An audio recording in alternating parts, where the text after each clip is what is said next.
Dwayne Lessner back with another OVHcloud video. Today we're going to take a look at redeploying your Nutanix cluster in OVHcloud.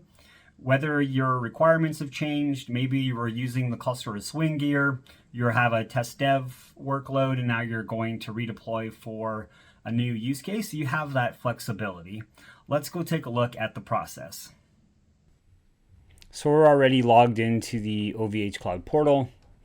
We have our general information where we have the redeploy cluster option, which we're going to go ahead and select. And so we can keep everything the same, or we can deploy a new configuration. We'll deploy a new configuration, but keep everything the same just to keep it fast from a demo perspective.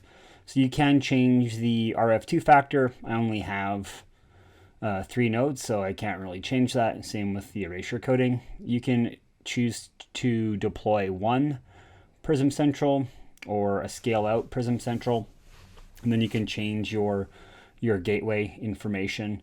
And then as more AOS versions get added in the future, you'll be able to select the version you want. So we just confirmed that we're going to destroy the current cluster, hence losing all of the data.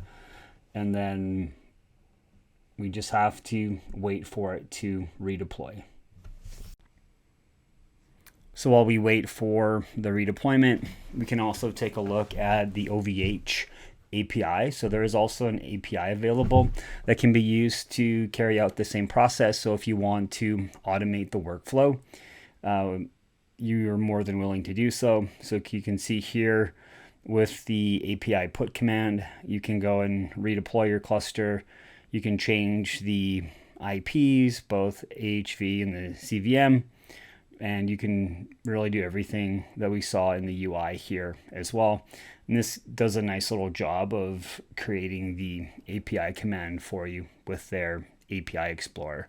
So easy to redeploy your cluster with OVHcloud for whatever your use case is.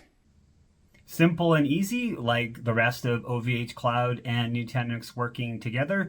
Please take a look at the other OVHcloud videos available on this channel. Thanks for watching.